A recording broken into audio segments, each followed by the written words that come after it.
Pemirsa yang saya hormati, sebentar lagi kita akan menyaksikan point of view. Siapkan diri, jangan lupa dengan cemilan, dan saksikan.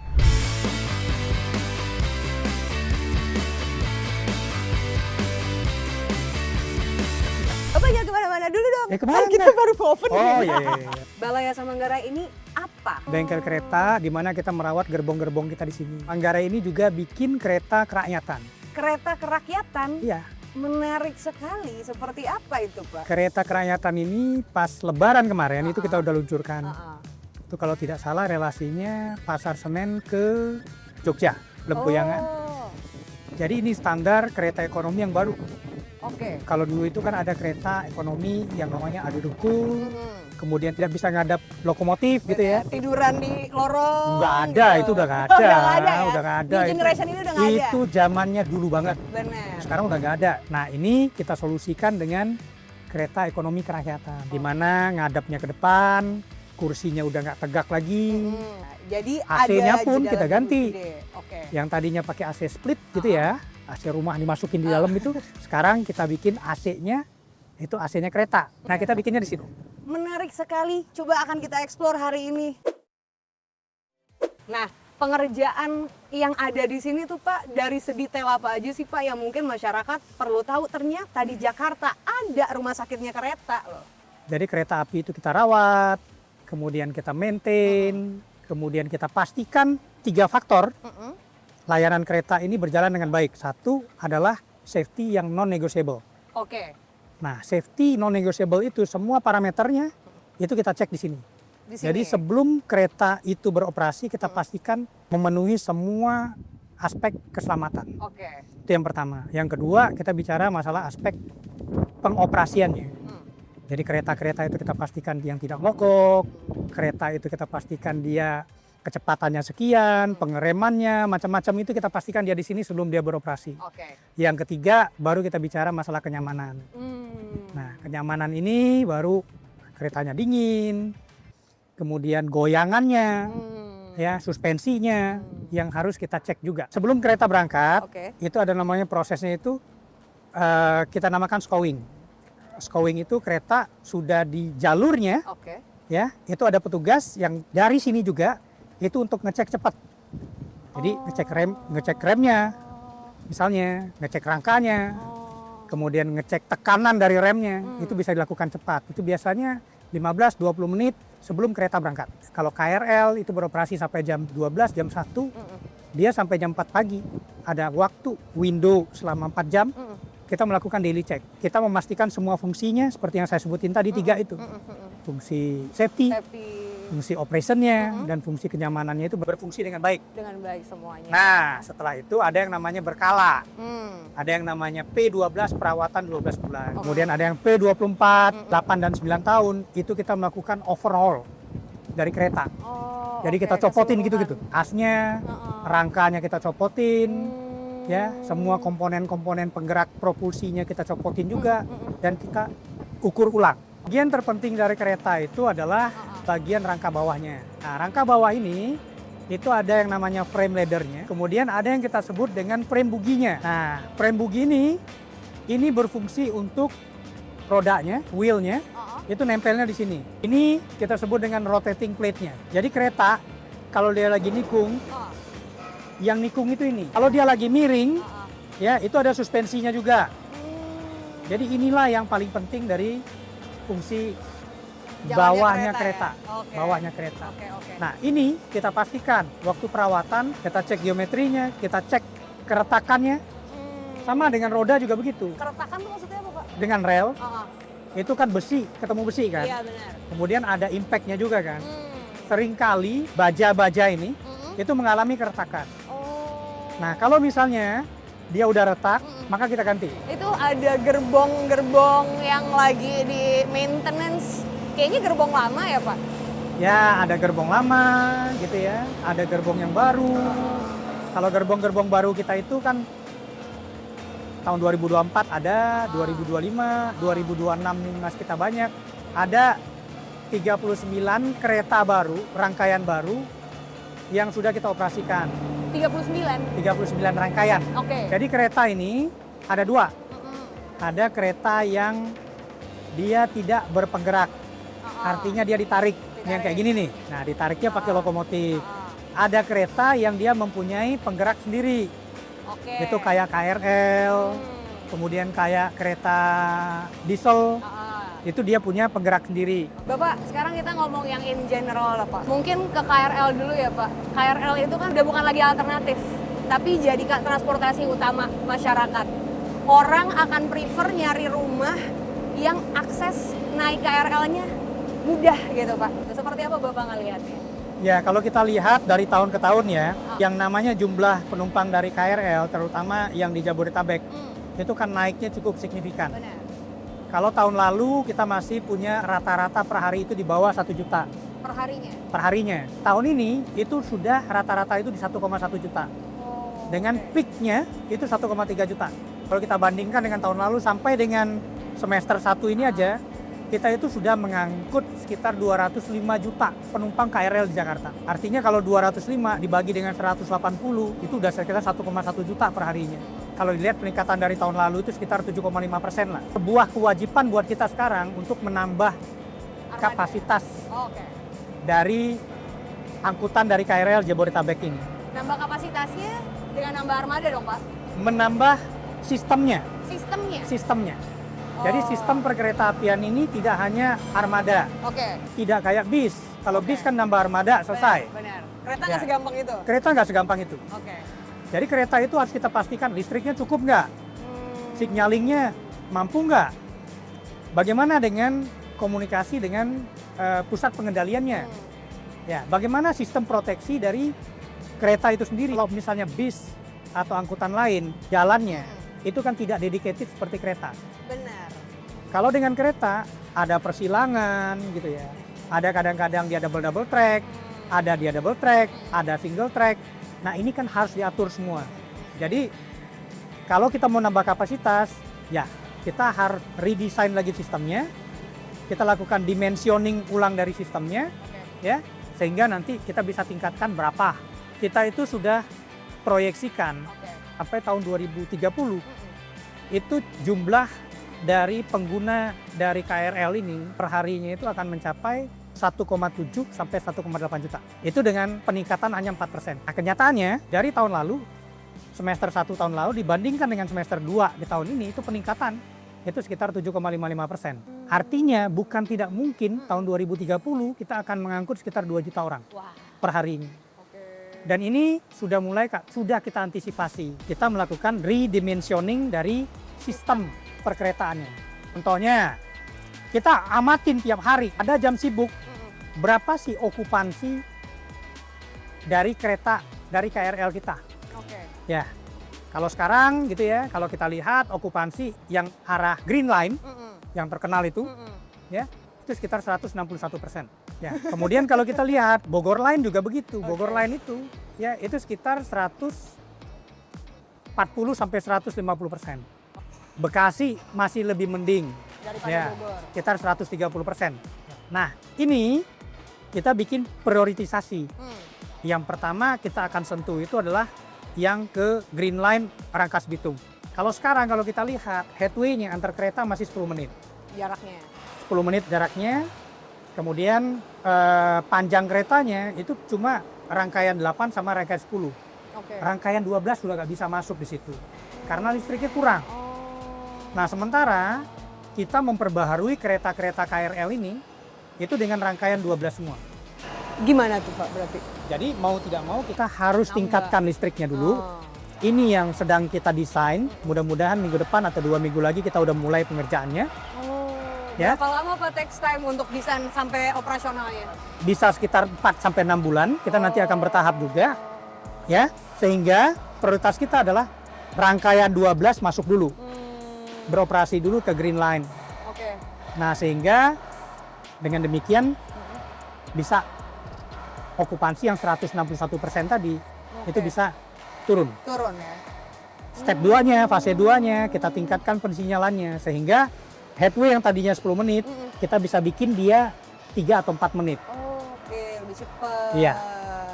Jadi kabar gembira untuk semua yang keluhannya selalu kereta penuh di jam sibuk. Nah, kita lihat 4 sampai 6 bulan ke depan udah ada solusi pasti nih dari KAI ya Pak ya, kira-kira gitu ya Pak. KRL itu perharinya 1065 perjalanan Per hari? satu hari.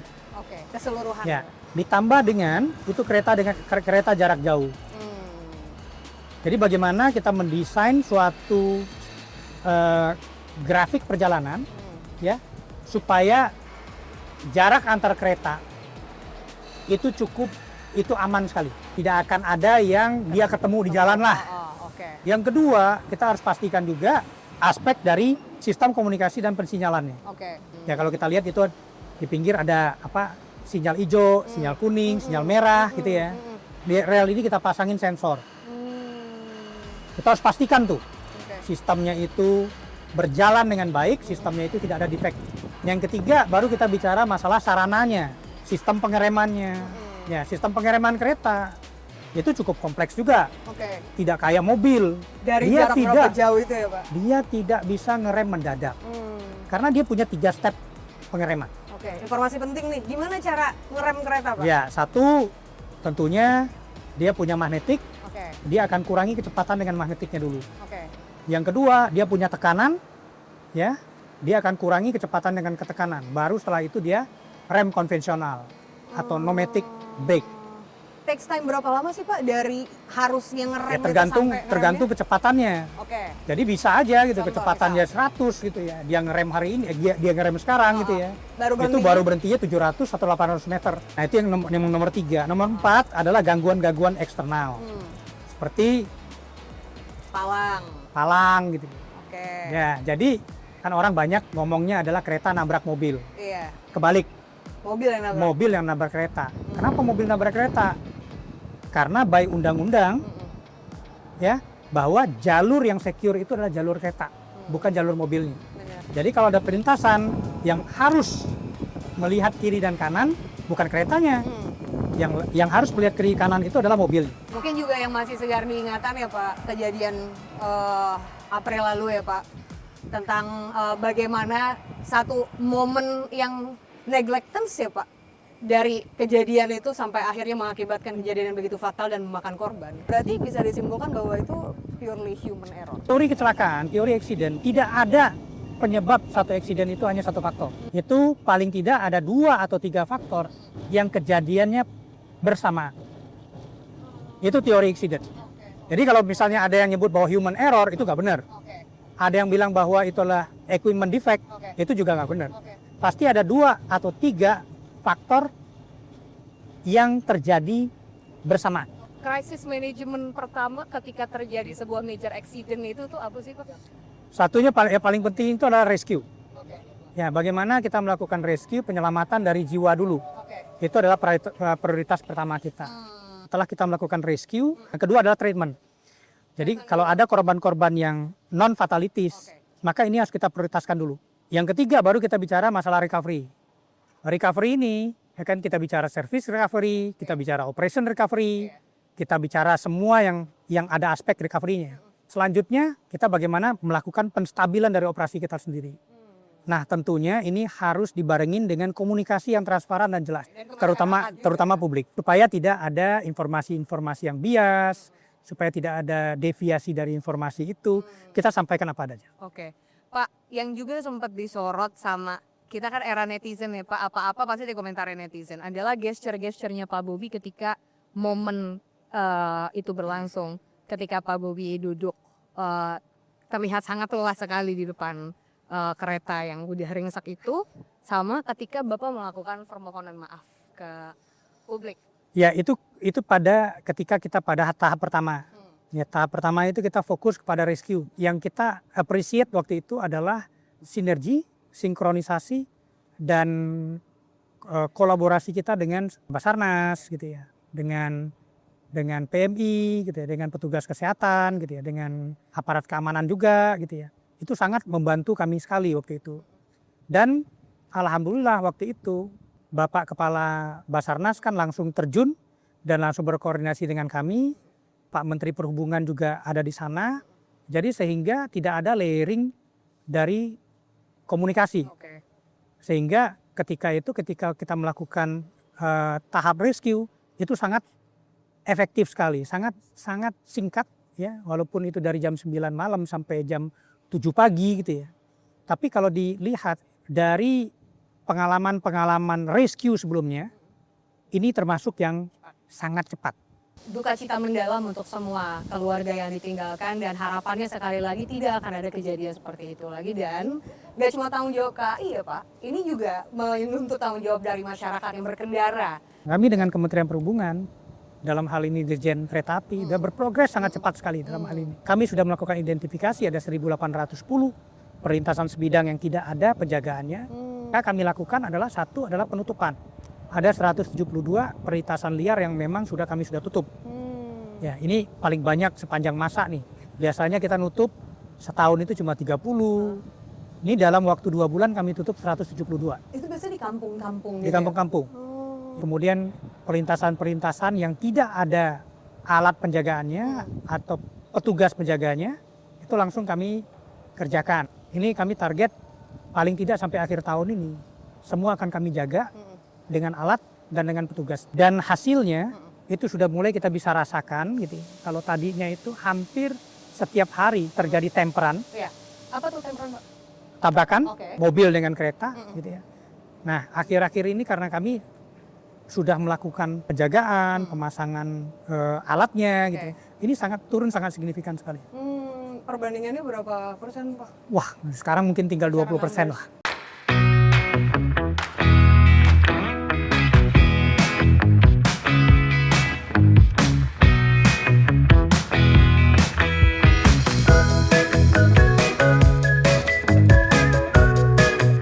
Pak Bobi, kalau dulu kan orang ngomongin soal transportasi, misal Jakarta-Surabaya, beberapa orang pasti lebih prefer naik pesawat untuk menghemat waktu. Tapi untuk beberapa orang lainnya termasuk saya, kereta tuh selalu jadi pilihan utama karena kenapa ya? Kereta tuh selalu punya nilai sentimental tersendiri, bisa menikmati perjalanan, bisa quality time. Ya benar, jadi kan memang kita pernah survei dari pelanggan kami ini, preferensi yang pertama itu adalah masalah tentunya safety. Pelanggan-pelanggan kami ini value atau mengapresiasi itu on time performance-nya kereta. Jadi kalau kita lihat kinerja tahun 2025 itu, kita itu untuk keberangkatan, kita itu udah di atas 99,98%. Oh iya, tepat waktunya maksudnya? Tepat waktunya. Oke. Nah, sementara untuk kedatangan itu kita udah di angka 97% lebih, 97,8% kalau nggak salah. Nah, kalau kita bandingkan dengan moda transportasi yang lain, ya menurut pelanggan kami nih, menurut survei. Survei loh ini, survei. Menurut survei bahwa layanan kereta itu in term of OTP-nya, on time performance-nya itu jauh lebih baik dari moda transportasi yang lain. Kita menghadirkan experience dari journey tersebut. Ya, seperti ada kulinernya gitu ya. Nasi goreng kereta. Nasi goreng kereta. Favorit saya. Dalam bulan ini nih, tolong dicatat aja nih. Kita akan luncurkan yang namanya onboard entertainment sistemnya kita. Sekarang kita lagi pasang di beberapa rangkaian, kalau nggak salah 5 rangkaian. Rangkaian Sangkuriang. Ya, Sangkuriang itu relasinya Bandung ke Banyuwangi. Eksekutif berarti ini ya? Eksekutif. Kind of experience baru ini kita selalu hadirkan di layanan-layanan kami gitu. Ya, kemudian di akhir Juli ini kami akan luncurkan kereta, pernah tahu Orient Express kan ya? Iya. Di Swiss. Bagus banget, yang bagus pemandangan. Banget. Nah, ini kita luncurkan kereta yang sedikit lebih bagus dari itu. Oh masa? Iya lebih dong. bagus dari Orient? Iya dong. Iya dong. Oh ya? Wah, nggak muluk-muluk kan nih janjinya kayak apa Pak keretanya lebih bagus dari Orient? Kita bikin Indonesia banget. Yang kedua tentunya kita pilihkan relasi-relasi yang sinerinya bagus. Jadi kalau kita lihat itu lewat selatan gitu ya. Kalau kita lihat Bandung, Jakarta, Bandung itu lewat selatan. Bandung ke Jogja juga lewat selatan. Ya. Nanti dari Jogja juga lewat selatan sampai ke Banyuwangi. Jadi kita tidak kejar waktu tempuhnya, tapi kita kejar itu adalah journey experience-nya. Setahun loh Pak Bobi udah memegang jabatan sebagai Direktur Utama. Bulan depan. Bulan depan? Ih, anniversary setahun sebentar lagi Pak. Jadi so far refleksinya apa Pak setahun memimpin Kereta Api Indonesia? Saya belajar banyak, belajar banget. Dari biasa megang perusahaan teknologi yang jarang berinteraksi dengan orang. Sekarang mau tidak mau saya harus berinteraksi dengan orang banyak. Iya lagi bener. Dulunya saya sangat prudence, ngomong juga tidak boleh banyak gitu kan. Seperlunya aja. Seperlunya aja gitu. Kalau ditanya cuma iya dan tidak gitu kan gitu kan. Sekarang saya harus lebih banyak melakukan promosi, ya kan, melakukan expose apa yang sedang kita lakukan. Karena memang main stakeholder kita ini sekarang publik, Benar. masyarakat. Sisi lain dari keretanya itu kita yang lakukan progres sekarang itu sesuai dengan arahan Pak Presiden juga adalah membersihkan bantaran rel yang selama ini menjadi momok kecelakaan kereta. Yang bikin bedeng-bedeng rumah di bantaran itu. Bedeng-bedeng di bantaran. Oke. Selama ini mereka diusir tapi tanpa solusi. Dipindahin kemana? Dipindahin kemana, kerjaannya bagaimana, akhirnya dia balik lagi ke situ. Nah, alhamdulillah kita pertama dalam sejarahnya kereta api, kita mindahin tidak ada gejolak. Oh iya? Kita pindahkan ke rumah yang lebih layak. Itu yang ada di Senen. Di Senen. Di Jalan Keramat itu. Kemudian mereka juga kita berikan opportunity menjadi mitranya KAI dalam kebersihan lah. Gitu. Oke. Nah, kita udah pindahkan 57 KK, 184. Jadi kalau pemirsa pengen lihat sekarang, first time dalam sejarah bahwa bantaran rel yang ada di Senen itu bersih. Gitu ya. Pak, ada satu pertanyaan, ini titipan ibu-ibu penontonnya Point of View. Pertanyaannya receh banget, tapi menurutku penting untuk dijawab. Kenapa orang masih nempel banget nama kereta api, padahal kita udah nggak lagi pakai ngebakar pakai uap gitu, udah pakai listrik, udah pakai hidrolik, udah pakai tenaga yang modern. Bahkan namanya juga masih PT KAI kan, jadi ya kereta apinya masih nempel. Jawab coba Pak. Wah, ini pertanyaannya. Kita mikir dulu ya. Iya, nggak apa-apa Pak, dipikirin dulu. Karena saya juga mikir-mikir, iya juga ya untuk ngelepasin image nama kereta api dari KAI itu susah. Namanya aja udah ketempel di situ, padahal keretanya udah nggak ada yang pakai tenaga yang menggunakan api dan uap. Kalau kita lihat di luar, nggak ada juga yang ngomong bahwa fire train, nggak ada. Nggak ada. Ngomongnya itu train gitu. Keren aja. Kemudian ada yang ngomong railways kan gitu. Jadi railways company. Orang Jepang ngomongnya JR, Japanese Rail. China dia sebut dengan CR, China Railways. Jadi harusnya Indonesia itu Indonesian Railways gitu ya. Iya, IR namanya. IR gitu ya. Iya. Tapi inilah unik menurut saya ya. Mungkin dulu sejarahnya ya masih dilihat apinya keluar. Apinya keluar. Apinya keluar. Di atas itu ya. Jadi makanya masih orang nempelnya namanya kereta api. Kereta api. Padahal faktanya udah nggak ada apinya. Iya, dan ini merupakan suatu kebanggaan juga. Kita berhasil menjaga sejarah kan gitu. Benar nggak? Jas merah. Jangan sekali-sekali melupakan sejarah kata Iya. Bung Karno. Terima kasih banyak Pak Bobi. Oke, Thank makasih you so banyak. much. Kalau gitu saya Aziza Hanum dan juga Pak Bobi pamit undur diri. Sampai ketemu di Point of View berikutnya. Bye-bye.